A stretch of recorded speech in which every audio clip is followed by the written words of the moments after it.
खबरों में आगे बढ़े तो सपा की राष्ट्रीय कार्यकारिणी बैठक जारी है। अखिलेश यादव, शिवपाल सिंह यादव और बैठक में मौजूद रामगोपाल यादव, जया बच्चन बैठक में मौजूद रहीं।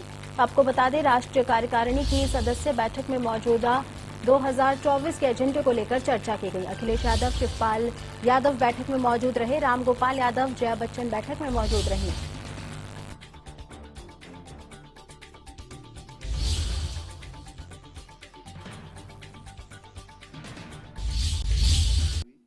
बात नहीं बनी। आज फिर मैं उस बात को दोहरा रहा हूं कि अभी भी हम लोग बातचीत करने को तैयार हैं। अभी भी हम लोग बातचीत करने को तैयार हैं और वार्ता के द्वार खुले हुए हैं, लेकिन वो लोग इस पक्ष को, इस बात को समझ नहीं पा रहे हैं। हमारे कई कर्मचारी संगठन, जैसा कि मैंने पहले बताया है, कि हमारे साथ हैं और उनकी वजह से काफी अच्छी बिजली की व्यवस्था आप देख रहे हैं कि चल पा रही है। साथ ही हमारे बहुत सारे कर्मचारी जो बिजली विभाग में हैं, वो आज भी अपने कर्तव्य पे बड़ी निष्ठा के साथ जुड़े हुए हैं। मैं इन सभी कर्मचारियों का, सभी कर्मचारी संगठनों का जो जनता की सेवा में लगे हुए हैं, उन सबका मैं हृदय से धन्यवाद करता हूं। उसी के साथ कुछ बाह्य एजेंसियां, हमारे एनटीपीसी है, पोसोको है और कुछ के लोग भी, टाटा, बजाज सहित कई ऐसे हमारी कंपनियां हैं प्राइवेट सेक्टर की, जिन्होंने हमें मैन पावर देकर के हमारे विशेष करके जो उत्पादन की इकाइयां हैं उनको चलाए रखने में मदद की है। और सबसे बड़ी बात कि जनता ने थोड़ा बहुत तकलीफ उठाकर जनता सहित इन सभी लोगों का मैं बहुत बहुत धन्यवाद करता हूं।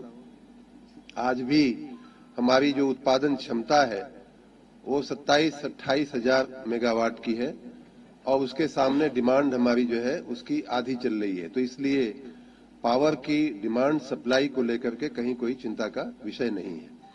एक दो प्लांट कभी रिपेयरिंग में, कभी बंद या कभी टेक्निकल कारणों से ये होता रहता है, लेकिन डिमांड सप्लाई की परिस्थिति बहुत ही स्वस्थ और बहुत ही अच्छी है।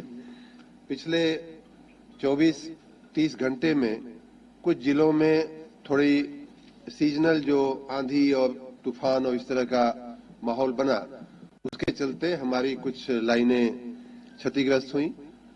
उनके साथ कुछ हमारे कर्मचारियों ने भी कुछ लाइनें, कुछ फीडर, कुछ सब स्टेशन डिस्टर्ब करने की कोशिश की। उसे भी निष्प्रभावी करते हुए हम लोग उन्हें मेंटेन करके हम आगे बढ़ रहे हैं। बहुत ही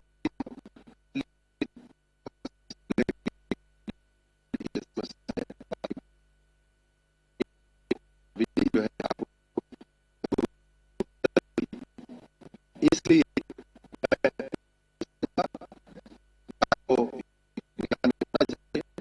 इतनी बड़ी इनके तैयारी, इतने बड़े इनके करने के बावजूद हड़ताल का कोई व्यापक असर नहीं है। हड़ताल निष्प्रभावी रही है, निष्फल रही है, असफल रही है। सामान्य संजोग में भी आप जानते ही हैं, बिजली की जो व्यवस्था है वो कहीं कोई फीडर, कहीं कोई तार में गड़बड़ी या कमी इस तरह की रहती है। ये कोई विशेष कमी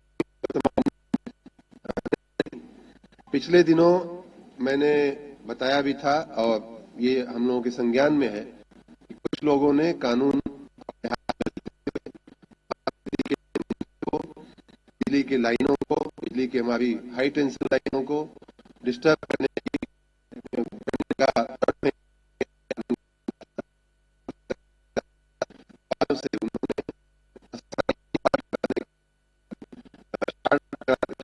करा करके पूरी व्यवस्था को डिस्टर्ब करने का प्रयास किया।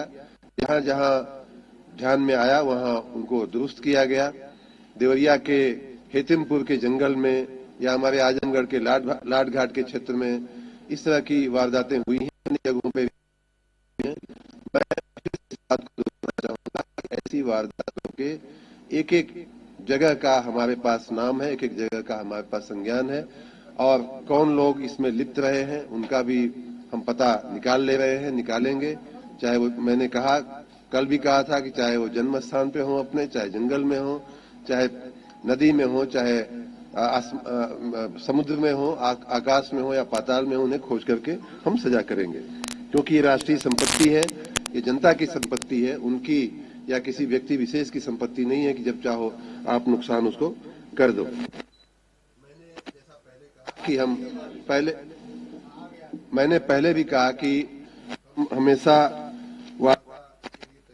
हैं और तैयार हैं, लेकिन आप सबको ये संज्ञान में है कि बिजली व्यवस्था का जो कॉर्पोरेटाइजेशन था वो 2000 में हुआ था। तब से लेकर अब तक लगभग 1 लाख करोड़ रुपए का घाटा इस कॉर्पोरेशन में के माथे पे चल रहा है। उससे थोड़ा ही कम का बैंक लोन 80-90 हजार करोड़ रुपए का बैंक लोन हमारे माथे पे चल रहा है। ऐसी परिस्थिति में बहुत ज्यादा अनर्गल मांगे करना या बहुत ज्यादा उम्मीदें करना वो उचित नहीं होता है। फिर भी जो बोनस 5 साल से नहीं दिया गया था वो बोनस हमने इस साल दिया है सभी कर्मचारियों को, और हम आगे भी उनके हित में सब कुछ करने को तैयार हैं। हम उनके साथ बैठने को, उनकी समस्याएं सुनने को, और ये बात हमने संघर्ष समिति और इनके जो नेतागण हैं उनको बार बार हमने कहा है और उनको समझाने का प्रयास किया है। मैं आशावादी व्यक्ति हूं, लेकिन कल मुझे बहुत निराशा हुई। वो इसलिए निराशा हुई, आपके संज्ञान में होगा कि हमारे प्रदेश के माननीय उच्च न्यायालय इलाहाबाद खंडपीठ ने एक आर्डर किया, और वो आर्डर उसी खंडपीठ के माननीय उच्च न्यायालय के इलाहाबाद खंडपीठ के 6 दिसंबर 2022 के आर्डर के संदर्भ में है, उसकी अगली कड़ी में है। और कल वाले आर्डर में बड़ी गंभीरता से हाई कोर्ट ने इस हड़ताल का नोटिस लिया है। उन्होंने कहा है कि ये हड़ताल जनहित के विरुद्ध है, जनता को परेशान करने वाली है, और यहां तक हाई कोर्ट के आर्डर में शब्दों का प्रयोग है कि ये national interest against national interest है, इस तरह की शब्द उसमें कहा गया है। और इसके मद्देनजर माननीय उच्च न्यायालय ने उन्हें अवमानना की भी नोटिस दिया है, वो अवमानना की भी कार्रवाई करने के लिए अलर्ट किया है, वार्निंग दिया है, और साथ ही जमानती वारंट भी इशू करने का, इन लोगों के खिलाफ कार्रवाई करने का आदेश किया है। ये हाई कोर्ट का आर्डर जैसे ही हम लोगों के संज्ञान में आया, जैसे ही हमें मिला, वैसे ही हमारी तरफ से यूपीपीसीएल प्रबंधन की तरफ से इन संघर्ष समिति के सभी सदस्यों को व्यक्तिगत रूप से हमने हाई कोर्ट के आर्डर की प्रति और उनको निवेदन करते हुए कि भाई इस समय 2 कारणों से, एक तो एसेंशियल सर्विसेज मेंटेनेंस एक्ट हमने लगाया हुआ है, ऐसे समय में इस तरह की सेवा को बाधित करना ठीक नहीं, और दूसरा कल की तारीख की आज सरकार का एक आर्डर किया है जिसमें कहा गया है कि स्ट्राइक जो है अनुचित है, अनावश्यक है, इसलिए आप कृपा करके अपनी स्ट्राइक को आप बंद करें, इसको खत्म करें और सभी कर्मचारियों से काम करने के लिए आप कहें। लेकिन दुर्भाग्य है, हम सबके लिए बड़ा चिंता का विषय है कि माननीय उच्च न्यायालय के आदेश को अब लगभग 24 घंटे हो चुके हैं, फिर भी इन नेताओं ने, संघर्ष समिति के नेताओं ने हाई कोर्ट के आर्डर के लेटर और स्पिरिट दोनों का ही अवहेलना किया है, अवमानना किया है।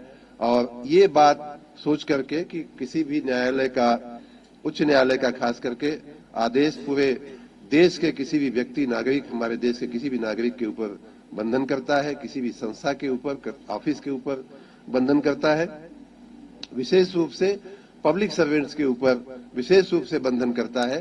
फिर भी प्रोएक्टिवली हमने उनको कॉपी भेज करके उसे निवेदन किया है हड़ताल खत्म करने का, फिर भी उन्होंने हड़ताल खत्म नहीं की। और इस बात से हम लोगों को बड़ा झटका लगा है, बहुत चिंता हुई है। और मैं देख रहा हूं कि कल से हाई कोर्ट के आर्डर के बाद और अभी तक कम से कम 3-4 ऐसे सोशल मीडिया में संदेश और वीडियो मेरे खुद के ध्यान में आया है, संज्ञान में आया है कि हाई कोर्ट के आर्डर की सीधी अवहेलना करते हुए संदेश प्रसारित किए गए। आज ही हमने 2 संदेश देखे, एक में सुबह बहुत लंबा सा अपील है कि आज रात को ये करना है और आंदोलन को आगे बढ़ाना है, इस तरह के संदेश बार बार प्रचारित और प्रसारित किए जा रहे हैं। इसका मतलब ये हुआ कि इन संघर्ष समिति के इन नेताओं को जनता की भी नहीं पड़ी है, जनता को तकलीफ हो सकती है या हो रही है उसकी भी नहीं पड़ी है, विद्यार्थी की शिक्षा का सवाल है उसकी भी नहीं पड़ी है, जो हमारी राजस्व की वसूली का महीना है